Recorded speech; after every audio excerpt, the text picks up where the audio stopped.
गली news India की top 10 bulletin report में आपका स्वागत है।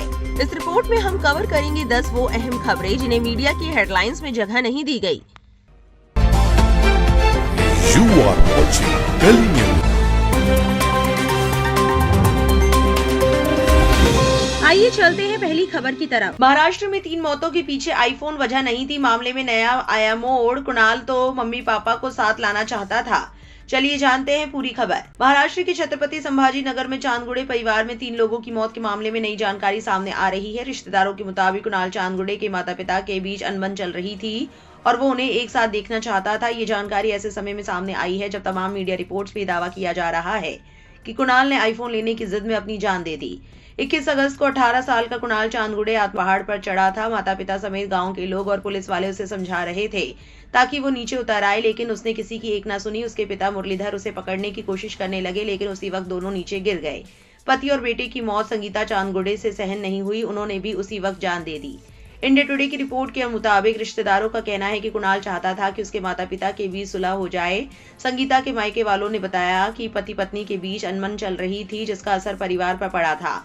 इसके अलावा परिवार में प्रॉपर्टी को लेकर भी विवाद था। रिश्तेदारों के मुताबिक कुणाल अपने माता पिता को एक साथ लाना चाहता था और उनके बीच चल रही अनबन को खत्म होते देखना चाहता था।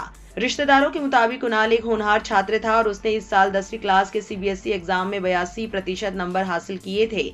उन्होंने बताया कि कुणाल MBBS करना चाहता था। मुरलीधर की बहन शोभा राजेंद्र मस्के ने इस कपल के रिश्ते के बारे में कुछ अलग ही बात बताई। उन्होंने कहा कि मुरलीधर और संगीता ने लगभग 22 साल पहले लव मैरिज की थी। उन्होंने दावा किया कि मुरलीधर के माता पिता इस शादी के खिलाफ थे और वे शादी में शामिल नहीं हुए थे। शोभा के मुताबिक शादी के बाद मुरलीधर और उनके परिवार के बीच रिश्ते अच्छे नहीं रहे। उन्होंने मुरलीधर और संगीता के बीच लंबे समय से चले आ रहे मतभेदों का भी जिक्र किया। चांदगुड़े परिवार को करीब से जानने वाले लोगों का कहना था कि उन्हें परिवार की रोजमर्रा की जिंदगी में कुछ भी असामान्य नहीं लगा। जिस घर में परिवार रहता था उसके केयर टेकर आदित्य देशपांडे ने बताया कि परिवार करीब 4 महीने पहले ही इस किराए के घर में रहने आया था। उन्होंने परिवार को अच्छे व्यवहार वाला बताया। ये भी कहा कि कुणाल आमतौर पर ज्यादा लोगों से घुलता मिलता नहीं था। ये परिवार सतारा इलाके में रहता था। 21 अगस्त को कुणाल तीसगांव इलाके के खवड़िया पहाड़ के किनारे जाकर खड़ा हो गया। जब माता पिता को इसकी जानकारी मिली तो वो भी उसे समझाने के लिए पहाड़ पर चले गए। सुबह 10 बजे से उसे रोकने समझाने के लिए गांव वाले सरपंच माता पिता कोशिश कर रहे थे। गांव के सरपंच ने मृतक को आईफोन का भी लालच दिया, मगर वो किसी की सुनने को तैयार ही नहीं था। मामले की सूचना मिलने पर पुलिस और अग्निशमन दल के कर्मी भी मौके पर पहुंच चुके थे। उन्होंने पहाड़ की तलहटी में भी बड़ा सुरक्षा जाल बिछा दिया ताकि अगर गिरे तो उसे बचाया जा सके, लेकिन पहाड़ की चोटी पर खड़ा युवक बार बार अपनी दिशा बदल रहा था। करीब 1 बजे नीचे खड़े हुए पिता मुरलीधर भी पहाड़ पर कुणाल को समझाने चले गए, मगर उसने पिता की भी एक ना सुनी। जब कुछ नहीं हुआ तो वे कुणाल को पकड़ने लगे, तभी उनका बैलेंस बिगड़ गया और पिता और पुत्र दोनों ही पहाड़ के नीचे गिर गए। पहाड़ के नीचे एक नुकीला और कटीला पत्थर था, जहां गिरने के बाद दोनों की मौत हो गई। ये देख मां संगीता से सदमा बर्दाश्त नहीं हुआ और उन्होंने भी पहाड़ी से कूदकर अपनी जान दे दी। कुछ ही मिनटों में पूरा परिवार खत्म हो गया। पुलिस ने सभी के शवों को पोस्टमार्टम के लिए भेजकर परिवार के अन्य रिश्तेदारों से संपर्क किया है। बाकी आपकी क्या राय है कमेंट सेक्शन में जरूर लिखें और ऐसी और वायरल अपडेट्स के लिए हमारे चैनल से जुड़े रहे। इसके बाद बात करते हैं दूसरी खबर के बारे में। सऊदी अरब उमराह करने गई लोगों ने दी दुआएं, की हिदायत की दुआ। उत्तर प्रदेश के संभल में असमौली थाना क्षेत्र के गांव शहबाजपुर कला निवासी चर्चित यूट्यूबर बहनें महक और परी अक्सर विवादों में रहती हैं। अक्सर उन्हें उनके कंटेंट की वजह से निशाना बनाया जाता है, मगर इस बार उनके कुछ ऐसे वीडियो वायरल है कि लोग उन्हें भर भर के दुआएं दे रहे हैं और उनकी हिदायत के तलबगार है। दरअसल सोशल मीडिया पर महक परी के मक्का मदीना के वीडियोस वायरल है। लोग उनके वीडियोस को लेकर काफी पॉजिटिव कमेंट्स कर रहे हैं। एक यूजर ने लिखा, अल्लाह आपको हिदायत दे, हमारी लिए दुआ करे। एक और ने लिखा, अल्लाह तुम दोनों बहनों को हिदायत दे। एक और यूजर ने लिखा, भाई पहली बार इनकी वीडियो लाइक करी है। एक और यूजर ने लिखा, और आकर भी नहीं सुधरी तो लानत है तुम्हारी जिंदगियों पर। तीसरी खबर भी इस हफ्ते बहुत वायरल है।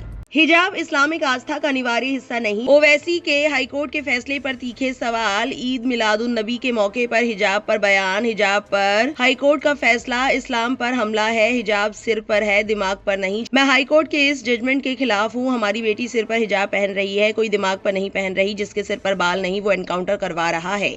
ये बयान है हैदराबाद से AIM सांसद असुद्दीन ओवैसी का। ओवैसी इलाहाबाद हाईकोर्ट के फैसले पर बोल रहे थे। हाईकोर्ट ने अपने फैसले में कहा था कि हिजाब पहनना इस्लाम में अनिवार्य नहीं है। हाईकोर्ट एक मुस्लिम फीमेल स्टूडेंट की याचिका पर सुनवाई कर रहा था। हाईकोर्ट के स्टेटमेंट पर नाराजगी जाहिर करते हुए ओवैसी ने कहा कि ये फैसला भारतीय संविधान के अनुच्छेद 25 और 19 का उल्लंघन है। 26 अगस्त को जश्न ईद मिलाद उन नबी के कार्यक्रम में असुद्दीन ओवैसी ने कहा, आज इलाहाबाद हाईकोर्ट का जजमेंट आया। हमारी एक बेटी स्कूल में हिजाब पहन रही थी। कोर्ट ने कह दिया कि आप हिजाब नहीं पहन सकते। मैं हाईकोर्ट के इस जजमेंट के खिलाफ हूँ। मैं इससे बिल्कुल सहमत नहीं हूँ, क्योंकि सबरीमाला केस सुप्रीम कोर्ट में चल रहा है और supreme court reserved for judgment है। इलाहाबाद हाईकोर्ट के फाजिल जजों को अपना जजमेंट रोकना चाहिए था। जज ये डिसाइड कर रहे हैं कि एसेंशियल क्या है, फिर वो हमारी धार्मिक इबादतों को प्रोटेक्ट करेंगे या नहीं करेंगे। असुद्दीन ओवैसी ने आगे कहा, आज का फैसला भारत के संविधान की धारा 25 और 19 के खिलाफ है। आप होते कौन है इस्लाम की एसेंशियलिटी को डिसाइड करने वाले? राइट टू प्राइवेसी को सुप्रीम कोर्ट ने फंडामेंटल राइट कह दिया है। मेरी प्राइवेसी है और फिर यूपी के हाई स्कूल लेवल के स्कूलों में सबसे कम संख्या किसी की है तो वो मुस्लिम बच्चियों की है। आप उनकी तालीम को रोक रहे हैं। मैं हाईकोर्ट के इस जजमेंट के खिलाफ हूँ। हमारी बेटी सिर पर हिजाब पहन रही है, कोई दिमाग पर नहीं पहन रही। जिसके सिर पर बाल नहीं वो एनकाउंटर करवा रहा है। अब मामला क्या है वो भी समझ लीजिए। उत्तर प्रदेश में एक छात्रा ने कोर्ट में तर्क दिया कि स्कूल यूनिफॉर्म के साथ वो हिजाब पहनना चाहती है और ये एक धार्मिक प्रथा है। उसका कहना था कि उसने 6th क्लास से ही हिजाब पहनना शुरू कर दिया था और अब तक किसी ने आपत्ति नहीं जताई। हालांकि स्कूल अब आपत्ति जता रहा है। स्कूल का कहना है कि हिजाब उनके स्कूल ड्रेस कोड का उल्लंघन करता है। बार एंड बेंच की एक रिपोर्ट के मुताबिक छात्रा ने स्कूल पर आरोप लगाया है कि उसके हिजाब पहनने की वजह से उसे एडमिशन देने से इनकार किया गया है। 21 अगस्त को इस याचिका पर सुनवाई हुई थी। जस्टिस जे मुनीर और जस्टिस इंद्रजीत शुक्ला की बेंच ने इस मामले की सुनवाई की। बेंच ने कहा, सिर्फ ये कह देने भर से कि संविधान के अनुच्छेद 25 के तहत कोई अधिकार मिलता है, किसी भी दावे को स्वीकार नहीं किया जा सकता। इसके लिए जरूरी तथ्य और कानूनी आधार भी पेश करना होगा। स्कूल जाने वाले स्टूडेंट्स के लिए तय यूनिफॉर्म कई मकसद पूरे करती है। इससे बच्चों में अनुशासन और समानता आती है, संस्थान की पहचान बनती है और क्लासरूम में भेदभाव खत्म होता है। यूनिफॉर्म पहनने का नियम धर्मनिरपेक्ष माहौल बनाता है। इसके बाद हाईकोर्ट ने कहा कि ऐसा कोई सबूत पेश नहीं किया गया जिससे ये साबित हो सके कि मुस्लिम महिलाओं के लिए हिजाब पहनना धर्म का एक जरूरी हिस्सा है। इसी के साथ छात्रा की याचिका खारिज कर दी गई थी। कोर्ट के इसी फैसले पर ओवैसी ने नाराजगी जाहिर की है। अब आपको बताते हैं चौथी खबर के बारे में। औरतों का कल्चर नेकलाइन में नहीं, रक्षाबंधन ऐड पर भिड़ी कंगना और कृति सेनन, सपोर्ट में आए राहुल गांधी। एक्ट्रेस के कपड़ों पर हो रहा था बवाल, गीवा ने हटाया रक्षाबंधन वाला विज्ञापन। 28 अगस्त को रक्षाबंधन है। हर बार की तरह इस बार भी टीवी और सोशल मीडिया पर इस त्योहार से जुड़े तरह तरह के एड्स आ रहे हैं। ऐसा ही एक एड ज्वेलरी कंपनी गीवा ने भी बनाया, जिस पर अब भारी विवाद छिड़ गया है। लोगों ने इस एड में फीचर हुई कृति सेनन के कपड़ों पर सवाल उठाए। एक तबके का कहना है कि कोई बहन इस तरह के कपड़े पहनकर अपने भाई को राखी क्यों बांध रही है। फिर इस कंट्रोवर्सी में कंगना रनौत ने एंट्री मारी और कृति के कपड़ों को कृपी बता दिया। अब इस बैकलैश पर कृति सेनन ने रिएक्ट किया है और इस रिएक्शन में अप्रत्यक्ष रूप से कंगना को भी जवाब दिया है। इंस्टाग्राम पर कृति ने एक स्टोरी पोस्ट की। इसमें उन्होंने लिखा, त्योहारों की असल बुनियाद कपड़ों में नहीं बल्कि उन भावनाओं और परंपराओं में होती है जिन्हें हम दिल से निभाते हैं। रक्षाबंधन रक्षा का बंधन है। मेरी बहन और मैं एक दूसरे को राखी बांधते हैं क्योंकि हमें विश्वास है कि हम एक दूसरे की रक्षा में किसी भाई से कम नहीं है। कृति ने कहा कि रक्षाबंधन पर लोग एक दूसरे की अच्छी सेहत, खुशियों और लंबी उम्र की प्रार्थना करते हैं। इसमें उनके कुत्ते भी शामिल होते हैं क्योंकि वो भी परिवार का हिस्सा हैं। फिर ट्रोल्स को जवाब देते हुए कृति आगे लिखती है, आखिर हम महिलाओं को ये बताना कब बंद करेंगे कि उन्हें क्या पहनना चाहिए। समय के साथ एथनिक फैशन बदलता रहा है, लेकिन एक महिला का अपने कल्चर के प्रति क्या सम्मान है इसे सिर्फ उसके कपड़ों से आंका जाता है। कल्चर और ट्रेडिशन औरतों के दिल में होता है, उनकी नेकलाइन में नहीं। मगर उतना नहीं जितना कृति के पहनावे को लेकर हुआ। कंगना ने कृति के कपड़ों पर सवाल उठाते हुए कहा कि आज का समय औरत होने के लिहाज से काफी शानदार है। आज महिलाओं की अलमारी में कॉकटेल ड्रेस से लेकर लहंगा चोली, जींस, साड़ी, बिकनी और सलवार कमीज तक है। उन्होंने कृति का नाम लिए बगैर सवाल किया कि आखिर इतने ऑप्शंस होने के बावजूद कोई बिकनी पहनकर अपने भाई को राखी क्यों बांध रहा है। यही नहीं, उन्होंने कृति के इस एड को इंटेंशनली क्रिपी भी बताया। इसी मसले में फिर राहुल गांधी की एंट्री हुई। इस विज्ञापन में कृति सेनन अपने पहनावे को लेकर सोशल मीडिया पर लोगों के निशाने पर थी। कांग्रेस नेता और लोकसभा में नेता विपक्ष राहुल गांधी ने इंस्टाग्राम पर कृति सेनन की स्टोरी शेयर करते हुए लिखा कि एक महिला क्या पहनती है क्या करती है और कहां जाती है ये उसकी अपनी पसंद है। अपनी आजादी का इस्तेमाल करने के लिए किसी महिला को ट्रोल करना बंद करो। इस स्टोरी के साथ राहुल ने हैशटैग में पितृसत्ता को खत्म करो भी लिखा। अब जो बड़ा अपडेट है वो भी जान लीजिए। एक्ट्रेस कृति सेनन के रक्षाबंधन वाले जिस विज्ञापन पर इतना विवाद हुआ उसे अब ज्वेलरी ब्रांड गीवा ने वापस ले लिया है। ब्रांड ने सोशल मीडिया पर लिखा कि उनका किसी की भावनाएं आहत करने का इरादा बिल्कुल नहीं था। बुधवार 26 अगस्त की सुबह गीवा ने सोशल मीडिया पर एक बयान जारी किया। साथ ही ब्रांड ने विज्ञापन को सभी मीडिया प्लेटफॉर्म से वापस लेने का भी ऐलान किया। बयान में लिखा गया, हम भारतीय संस्कृति, परंपराओं और त्योहारों के प्रति सर्वोच्च सम्मान और गहरी श्रद्धा रखते हैं। एक ब्रांड के तौर पर हम हमेशा इन खुशियों भरे पलों को पूरे परिवार के साथ मनाने में विश्वास करते हैं। इस बार हम इस प्यार और जश्न में अपने पालतू जानवरों को भी शामिल करना चाहते थे। अगर हमारे हालिया विज्ञापन से अनजाने में समाज के किसी वर्ग की भावनाएं आहत हुई हैं तो हमारा ऐसा कोई इरादा बिल्कुल नहीं था। सम्मान के तौर पर हमने उक्त विज्ञापन को सभी मीडिया प्लेटफॉर्म से वापस ले लिया है। आप सभी को इस त्योहार के मौसम में प्यार और सकारात्मकता की शुभकामनाएं। बाकी इस खबर से जुड़ा कोई भी अपडेट होगा तो आप तक जरूर पहुंचाएंगे।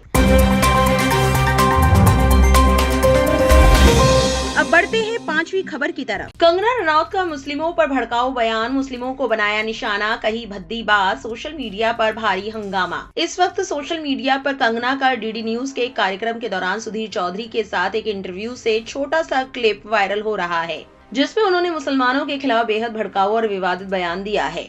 कार्यक्रम में कृति सेनन के एक विवादित विज्ञापन को लेकर सुधीर चौधरी ने सवाल किया कि क्या कृति ईद पर भी वही ड्रेस पहनेंगी।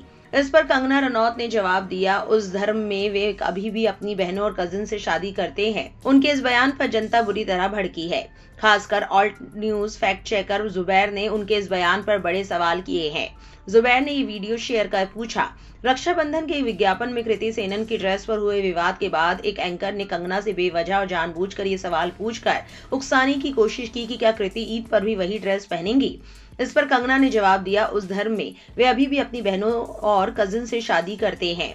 कंगना, आपको किसने बताया कि मुसलमान अपनी ही बहनों से शादी करते हैं? गलत और भड़काऊ दक्षिणपंथी नैरेटिव दोहराकर मुसलमानों को निशाना बनाना बंद करे। और जहां तक कजिन के बीच शादी की बात है तो ऐसा सिर्फ मुसलमानों में ही नहीं होता। कजिन के बीच शादी की परंपरा कई हिंदू समुदायों में भी रही है, खासकर तमिलनाडु, कर्नाटक, आंध्र प्रदेश और तेलंगाना जैसे दक्षिणी राज्यों के साथ साथ पुडुचेरी में भी।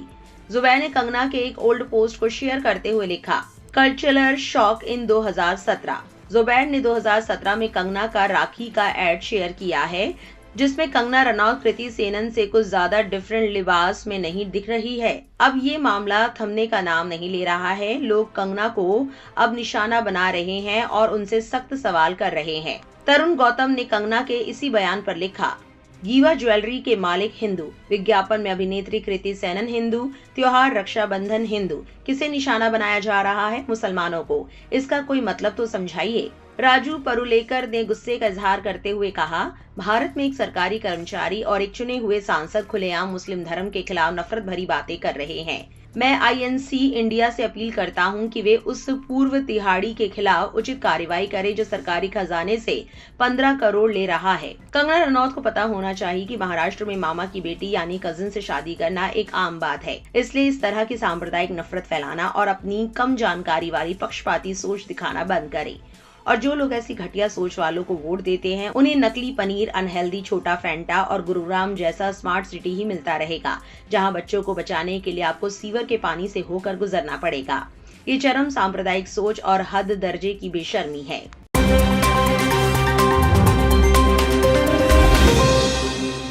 इसके बाद बात करते हैं छठी खबर को लेकर जो काफी अहम है। ईद मिलाद के मौके पर मुस्लिमों ने किया ऐसा काम, हिंदू भाई बोले वाकई इस्लाम बहुत खूबसूरत मजहब है। हिंदू लेकर जा रहे थे अर्थी, माइक से हुआ ऐलान, वीडियो आग की तरह वायरल, भारत का जीता दिल। जैसा कि आप जानते हैं बीते बुधवार को ईद मिलाद का मौका था। इस्लाम के प्यारे नबी मोहम्मद साहब की वफात या मिलाद के तौर पर मनाया जाता है। मुस्लिमों के कुछ लोग 12 रबीउल अव्वल को वफात मानते हैं तो वहीं कुछ लोग 12 रबीउल अव्वल को ईद मिलाद मानते हैं। बहरहाल इख्तिलाफ अपनी जगह, लेकिन कुल मिलाकर मुस्लिमों का ये मानना है कि हमें प्यारे नबी की जिंदगी को फॉलो करना है और उनके पैगाम को दुनिया तक पहुंचाना है। वो पैगाम है रहमत का, भलाई का, मोहब्बत का। यही तो पैगाम था हमारे प्यारे नबी मोहम्मद साहब का। बस कल जब कुछ लोग दुनिया भर में ईद मिलाद मना रहे थे और जुलूस निकाल रहे थे, तभी एक मंजर ऐसा देखने को मिला कि उस मंजर ने दुनिया को हैरान कर दिया।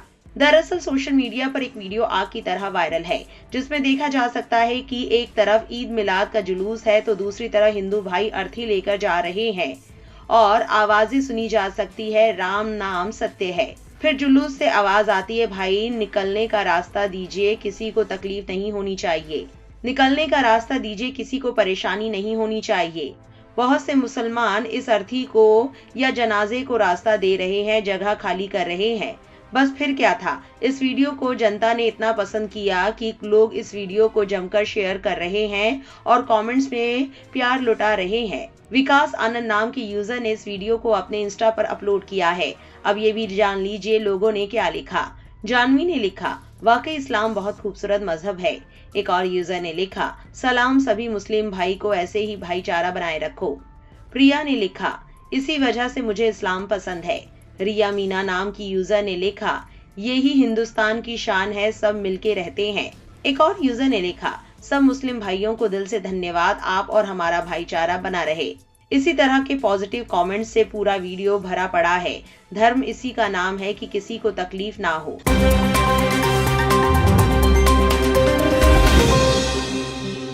अब बात करेंगे हम इस हफ्ते की 7वीं बड़ी खबर। हिंदू पुजारी का आरती और अजान पर वीडियो वायरल, आपसी तालमेल और सम्मान बनाए रखने की अपील। जनता ने वीडियो को दिल से सराहा, दिए प्यार भरे रिएक्शन। इस वक्त सोशल मीडिया पर एक वीडियो तेजी से वायरल है। श्री भगवती दिव्य दरबार ने एक वीडियो शेयर किया है, जिसमें एक हिंदू पुजारी लोगों से आरती और अजान के समय के बारे में बात करते हुए आपसी तालमेल और सम्मान बनाए रखने की अपील कर रहे हैं। वीडियो में पुजारी ने कहा कि तेज आवाज वाले साउंड सिस्टम इतनी तेज नहीं बजाने चाहिए कि दूसरों को परेशानी हो। उन्होंने सुझाव दिया कि अगर अजान हो रही हो तो लोगों को उसी समय आरती शुरू करने से बचना चाहिए, लेकिन अगर आरती पहले ही शुरू हो चुकी हो तो कोई समस्या नहीं है। पुजारी ने इस बात पर जोर दिया कि दोनों समुदाय ईश्वर का ही नाम ले रहे हैं। उन्होंने कहा, भगवान का नाम हम भी ले रहे हैं और वे भी। पंडित जी आगे कहते हैं, फालतू का हिंदू मुस्लिम हमें पसंद नहीं है, इस तरह की कोई कंप्लेंट आए ना। उन्होंने लोगों से आवाज को सामान्य रखने और बेवजह के टकराव से बचने की अपील की।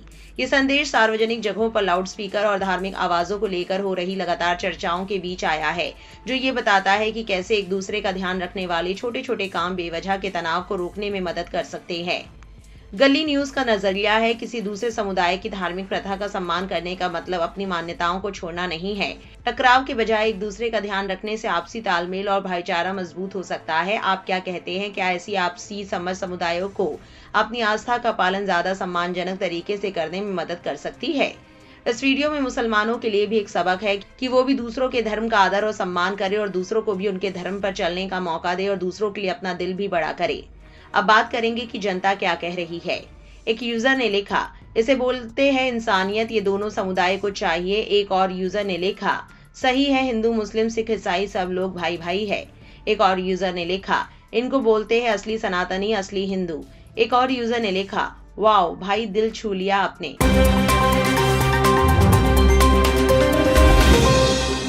8वीं खबर भी इस हफ्ते बहुत चर्चा में रही, देखिए। गर्लफ्रेंड ने कार पर किए 3400 किस, सड़क पर निकला बॉयफ्रेंड तो हो गया कांड। बॉयफ्रेंड को एक एक किस की चुकानी पड़ी कीमत। सोशल मीडिया पर वायरल होने और रील पर ज्यादा से ज्यादा व्यूज पाने के चक्कर में एक युवक ने अपनी कार को ही किसिंग कार बना दिया। दरअसल युवक की गर्लफ्रेंड ने कार की पूरी बॉडी पर लिपस्टिक से किस करने के निशान बनाए। इसके बाद कार का वीडियो इंस्टाग्राम पर अपलोड कर दिया गया। वीडियो देखते ही देखते सोशल मीडिया पर वायरल हो गया और एक दिन में करीब 55 लाख व्यूज पहुंच गए। वीडियो में कार की बॉडी पर बड़ी संख्या में लिपस्टिक के निशान साफ दिखाई दे रहे थे। यातायात पुलिस के मुताबिक 2 दिन पहले एक कार का वीडियो सोशल मीडिया पर तेजी से वायरल हुआ था। वीडियो में कार तेज रफ्तार से सड़क पर दौड़ती नजर आ रही थी। पुलिस की नजर जब वीडियो पर पड़ी तो कार की बॉडी पर बने लिपस्टिक के निशान भी दिखाई दिए। इसके बाद यातायात पुलिस ने कार के बारे में जानकारी जुटाई तो उसका पता थाटीपुर क्षेत्र में मिला। इसके बाद पुलिस टीम ने कार को थाटीपुर से बरामद कर यातायात थाने पहुंचाया। पुलिस के मुताबिक कार मालिक को जब थाने बुलाया गया तो उसने अपनी गलती स्वीकार कर ली। इसके बाद युवक ने खुद कार की बॉडी पर बने लिपस्टिक के निशान पानी से साफ किए। यातायात थाना प्रभारी अभिषेक रघुवंशी ने बताया कि मोटर व्हीकल एक्ट के विभिन्न प्रावधानों के तहत कार पर 5,500 रुपए का जुर्माना किया गया है। कार मालिक आदित्य सिकरवार ने पुलिस के सामने बताया कि वो इंस्टाग्राम पर रील बनाता है। उसने 2 दिन पहले कार का वीडियो इंस्टाग्राम पर अपलोड किया था। आदित्य के मुताबिक उसे उम्मीद थी कि वीडियो वायरल होगा और ऐसा ही हुआ। वीडियो पर एक दिन में करीब 55 लाख व्यूज आ गए। आदित्य ने बताया कि कार पर लिपस्टिक के निशान उसने खुद नहीं बनाए थे। उसका कहना है कि जब कार खड़ी थी उस दौरान उसके एक दोस्त ने कार की बॉडी पर किस किए थे। इसके बाद उसने इसका वीडियो बनाकर इंस्टाग्राम पर अपलोड कर दिया। आदित्य के अनुसार कार की बॉडी पर करीब 3400 किस के निशान बनाए गए थे और पूरी प्रक्रिया में लगभग 3.5 घंटे का समय लगा। सोशल मीडिया पर ट्रेंड सेट करने और वीडियो को वायरल कराने के उद्देश्य से यह अनोखा प्रयोग किया गया था। हालांकि पुलिस कार्रवाई के बाद युवक ने अपनी गलती स्वीकार करते हुए कहा कि उसे इस तरह रील बनाकर यातायात नियमों का उल्लंघन करने का अंदाजा नहीं था। आदित्य ने पुलिस से कहा कि वो भविष्य में वो यातायात के सभी नियमों का पालन करेगा और इस तरह की गलती दोबारा नहीं करेगा। इसके बाद बढ़ेंगे हम 9वीं खबर की तरफ। आसिम रियाज बोले, मैंने किसी का धर्म नहीं बदलवाया। हिमांशी खुराना को सख्त लहजे में दिया जवाब। पारस पर बुरी तरह भड़के दिया सख्त जवाब। बिग बॉस 13 के रनर अप आसिम रियाज ने अपनी एक्स गर्लफ्रेंड हिमांशी खुराना के धर्म परिवर्तन वाले दावों पर जवाब दिया है। सोशल मीडिया पर एक पोस्ट शेयर कर आसिम ने इन आरोपों को पूरी तरह गलत बताया है। हाल ही में हिमांशी ने एक पॉडकास्ट में दावा किया था कि आसिम ने उन पर अपना धर्म बदलने का दबाव बनाया था। इस पर आसिम ने कहा कि उन्होंने कभी किसी से धर्म बदलने के लिए नहीं कहा और आसिम के खिलाफ नफरत फैलाने के लिए संवेदनशील मुद्दे का इस्तेमाल किया जा रहा है। आसिम रियाज ने रविवार को अपने इंस्टाग्राम अकाउंट पर एक लंबा नोट शेयर किया। हालांकि पोस्ट में उन्होंने हिमांशी का नाम सीधे तौर पर नहीं लिखा, लेकिन साफ किया कि निजी मुद्दों को पब्लिक में लाकर विवाद बनाया जा रहा है। आसिम ने लिखा, मैंने कभी किसी को अपना धर्म बदलने के लिए नहीं कहा, एक बार भी नहीं, बल्कि मैंने ही तुम्हें फिटनेस की तरफ पुश किया था। मुझसे मिलने से पहले सब जानते हैं कि तुम कैसी दिखती थी। आसिम ने आगे लिखा कि धर्म एक बेहद संवेदनशील मुद्दा है और इसे हथियार की तरह इस्तेमाल नहीं करना चाहिए। उन्होंने हिमांशी पर निशाना साधते हुए कहा कि लोगों के मन में मेरे लिए नफरत पैदा करने के लिए इतने पर्सनल मैटर को उछालना बचकाना है। इससे पता चलता है कि अटेंशन पाने के लिए कोई किस हद तक गिर सकता है। इसी पोस्ट में आसिम ने आगे कहा, और जहां तक मेरे करियर की बात है, इसे बनाने के लिए या इसमें बिना किसी योगदान के इसका श्रेय लेने के लिए मुझे कभी किसी की जरूरत नहीं पड़ी। किसके पास ज्यादा पैसा है और किसके पास कम, खैर अगर तुम सच में जानना चाहती हो तो बैक स्टेटमेंट से इसका पता चल सकता है। लेकिन पैसा कभी भी चरित्र का पैमान नहीं रहा है। चरित्र का पता तब चलता है जब तुम अटेंशन, अहमियत या कुछ और व्यूज पाने के लिए किस हद तक गिर सकती हो। आसिम ने एक्स पर लिखा, खराब रिश्ता, थायराइड, एंजाइटी, डिप्रेशन, नाक से खून आना, बूढ़ा चेहरा, बालों से बदबू, चेहरे पर मुहासे, तो तुमने मार्च में 3 महीने बाद मुझे मैसेज क्यों किया और इस रिश्ते में वापस आना चाहते थे? चिंता मत करो, मेरे पास मैसेज स्क्रीनशॉट है, अगर जरूरत पड़ी तो मैं अगली बार पोस्ट करूंगा। होस्ट पारस पर तंज कसते हुए असीम ने कहा, और माइक के पीछे बैठे उस आदमी से जो सुअर की तरह पेट बाहर निकाल कर बैठा है और गपशप को ही अपना पेशा बना लिया है। भाई, मैं सम्मान के साथ कहूंगा कि दूसरों की जिंदगी पर चर्चा करने में थोड़ा कम समय बिताओ और जिम में थोड़ा ज्यादा समय लगाओ।